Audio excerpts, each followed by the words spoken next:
Gara-gara sering posting foto di Instagram memakai barang-barang yang mewah, hidup Pak Dufi berakhir di dalam botol plastik. Halo sahabat YouTuber, apa kabar? Semoga semua selalu dalam kelimpahan, keberkahan, kebaikan. Amin. Terima kasih sudah klik video ini. Untuk kisah nyata kali ini, laki-laki tentang air susu dibalas air aki yang kejadiannya sangat viral pada tahun 2018 bulan November di Bogor. Jadi tolong jangan di skip ya sob. Sebab ini merupakan pelajaran untuk yang terlalu percaya pada temannya di sosmed, juga peringatan untuk yang punya niatan berbuat jahat di era internet. Sebab maling juga memilih korbannya di internet, polisi juga nangkep maling atas info dari internet. Jadi kisahnya seperti ini.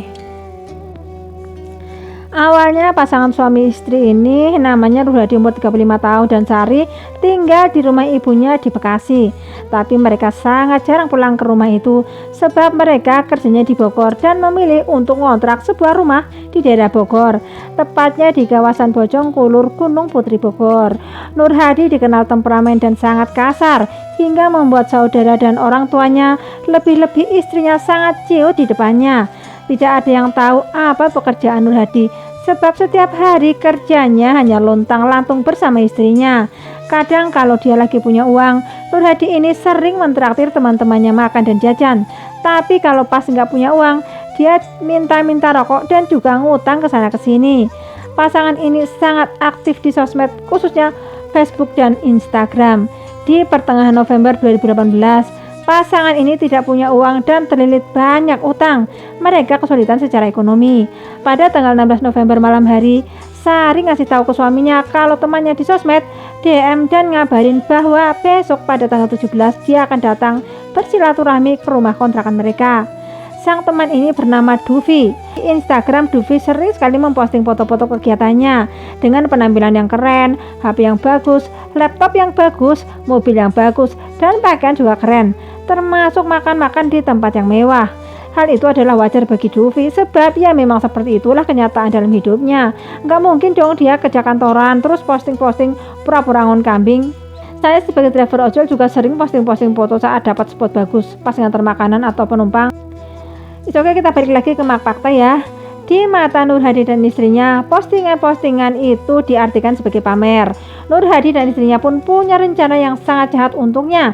Besok pagi saat Dufi datang, mereka berencana akan merampok mobilnya. Menurut pikiran mereka yang sudah mulai dikipas-kipasin oleh jin ibrit, dengan merampok mobilnya, mereka bisa membereskan seluruh jeratan utang dan kesulitan ekonomi yang selama ini mereka hadapi. Tapi siapakah Dufi si calon korban? Dufi bernama asli Abdullah Fitri Setiawan, berumur 43 tahun.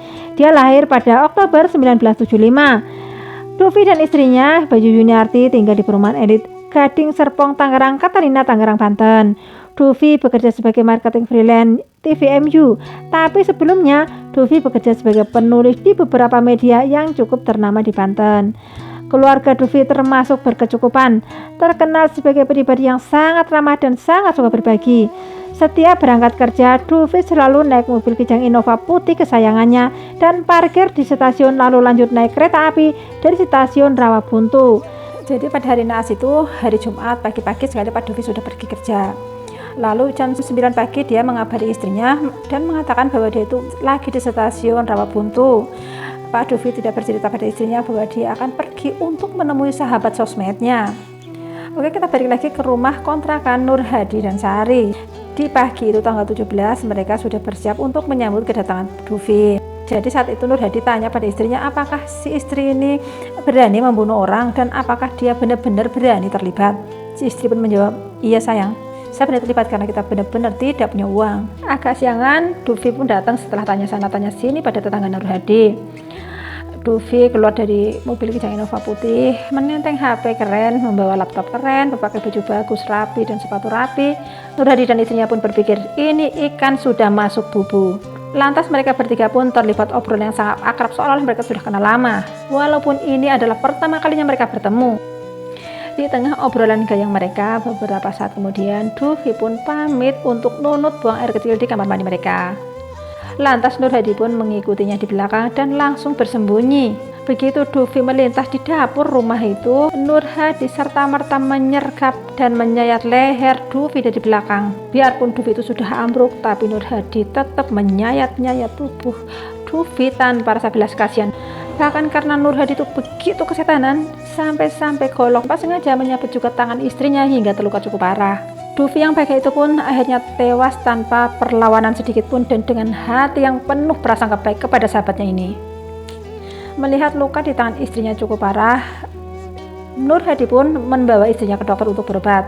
Saat ditanya oleh dokter, mereka beralasan bahwa itu kesabet Golok saat mengupas degan. Saat perjalanan menuju rumah dokter, kedua orang ini pun menggelar rapat tentang bagaimana cara membuang jasad Dufi yang begitu besar. Dan mereka pun menemukan cara. Lalu setelah berobat dan dalam perjalanan pulang, mereka pun mampir di sebuah toko untuk membeli sebuah drum biru yang sangat besar. Sesampainya di rumah, mereka pun langsung sibuk merampok barang-barang berharga milik Dufi. Ari lantas membersihkan rumah. Nur Hadi mencopot semua yang menempel pada jasad Dufi. Lalu Nur Hadi dengan susah payah memasukkan jasad Dufi ke dalam drum biru dan menutup serta merekatkan lagi tutupnya dengan lakban. Merasa kesulitan, Nur Hadi menelpon seorang temannya yang bernama Yudi atau Dasep untuk membantu mengangkat dan membuang drum itu. Tentu saja Dasep menolak setelah tahu isi drum itu. Tapi pada akhirnya Dasep ini mau juga setelah diiming-imingi imbalan uang. Ya Allah Dasep memang elu mimpi apa mang? Dikasih imbalan sedikit tapi kamu itu terancam masuk penjara yang lama, Sep. Lalu malam harinya mereka berdua ini sibuk bergotong royong membuang mayat Dufi ke kawasan industri Kembang Kuning, Kelapa Nunggal, Bogor, Jawa Barat. Jaraknya sekitar 40 km dari rumah kontrakan tempat pembunuhan itu terjadi. Kemudian mereka pun berkeliling lagi untuk membuang barang putih yang lain yang penuh dengan darah dengan mengendarai mobil Kijang Innova milik Dufi. Besoknya nih sob, jam 6 pagi-pagi seorang ibu pemulung menemukan drum itu. Dia pun langsung menjerit setelah tahu apa isi dari drum itu. Ibu ini langsung memberitahu warga sekitar yang langsung diteruskan ke Polsek Kelapa Nunggal. Pihak kepolisian yang mendapatkan laporan itu pun langsung mengevakuasi jasad tanpa identitas dalam drum itu ke rumah sakit guna dilakukan autopsi sekaligus melakukan olah TKP. Polisi juga berhasil menemukan barang bukti lain seperti baju dan celana yang penuh dengan darah. Sangat jauh dari lokasi ditemukannya mayat dalam drum. Setelah dilakukan identifikasi lebih lanjut, polisi pun mengetahui kalau jasad itu adalah Abdullah Fitri Setiawan sekaligus alamat lengkapnya. Hasil autopsi menyatakan penyebab kematiannya karena luka sayatan di leher yang sangat dalam dan fatal. Pihak Polres Bogor dibantu Subdit Polda Metro Jaya langsung melakukan pemeriksaan kepada keluarga, saudara, dan teman-teman Dufi. Dan inilah nggak enaknya jadi penjahat saat zaman internet ini. Sebab biarpun HP sudah dijual dan menjadi sembako, biarpun kartu telepon sudah ditumpuk, tapi histori masih utuh tersimpan di awang-awang yang bahkan seorang penjahat paling pintar pun tidak bisa menghapusnya. Berkat sinyal ponsel Dufi yang ada di kantongnya Nur Hadi, polisi akhirnya berhasil menangkap Nur Hadi pada tanggal 20 November 2018 di sebuah tempat pencucian motor belakang Kelurahan Bantar Gebang, Kecamatan Bantar Gebang, Bekasi. Seperti umumnya para penjahat, mereka pun tidak langsung mengakui, mereka muter-muter dulu, belepotan dulu menjawab pertanyaan polisi. Jadi belepotannya itu sama persis seperti saya yang YouTuber pemula belajar ngomong, muter-muter gak karu-karuan. Sampai polisi menemukan barang-barang milik Dufi ada pada mereka. Di antaranya ada KTP, SIM, kartu ATM, dan buku tabungan milik Dufi termasuk HP-nya Dufi. Setelah polisi menunjukkan barang-barang itu di depan mereka, Sari yang tangannya dibebat perban karena luka bacokan golok tadi pucat dan menangis dan langsung mengaku saat itu juga di depan polisi. Ya jelas saat itu juga mereka berdua ini langsung diajak jalan-jalan ke Polda Metro Jaya untuk diinterogasi lebih lanjut.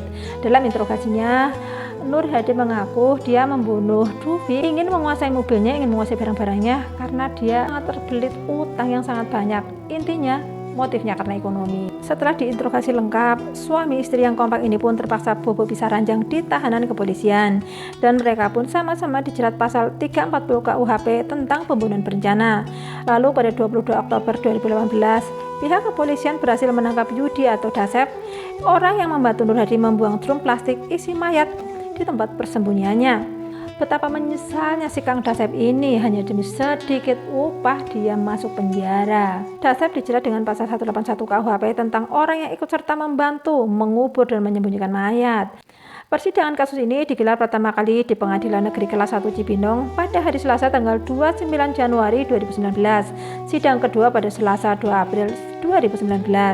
Pada tanggal 24 April 2019, Majelis Hakim Pengadilan Negeri Cibinong menjatuhkan hukuman mati untuk Nur Hadi dan Sari atas kesadisannya itu. Sedangkan Mang Dasep yang menerima uang sedikit itu dihukum 10 tahun penjara. Pihak kuasa hukum Nur Hadi pun mengajukan banding, tapi Majelis Hakim Pengadilan Tinggi di Bandung menguatkan putusan Hakim Pengadilan Negeri Cibinong, yaitu hukuman mati. Si kuasa hukum ini tetap nggak mau nyerah, dia mengajukan kasasi. Tapi pada 4 Februari 2020, Mahkamah Agung pun menolak kasasi mereka, jadi mereka akhirnya final diputus hukuman mati. Jadi kekompakan suami istri ini yang dilakukan pada tanggal 17 November 2018 membuat mereka harus pisah ranjang untuk selama-lamanya. Lalu bagaimana dengan mobil milik Dufi? Setelah membuang drum, Nur Hadi menjual mobil milik Dufi ke Jainal dan Wandi yang kemudian juga melarikan diri. Jainal dan Wandi sebagai penadah mobil sempat kabur ke Lampung. Mobil tersebut pun telah ditemukan polisi. Wandi memiliki peran, dia menguasai mobil dan menjual mobil itu. Tapi mobil itu belum sempat dijual, sudah ditemukan di Lampung Utara. Ia jelas-jelas langsung dibawa pulang ke Jakarta untuk dikembalikan kepada yang punya. Mereka berdua juga ditetapkan sebagai penadah dan disidang secara terpisah. Mari kita doakan semoga Pak Dufi diberi jembar kubure padang dalane oleh Yang Maha Kuasa. Dan sekian dulu untuk video kisah nyata kali ini. Jangan lupa like, jangan tulis komentarnya, dan jangan lupa juga subscribe. Terima kasih.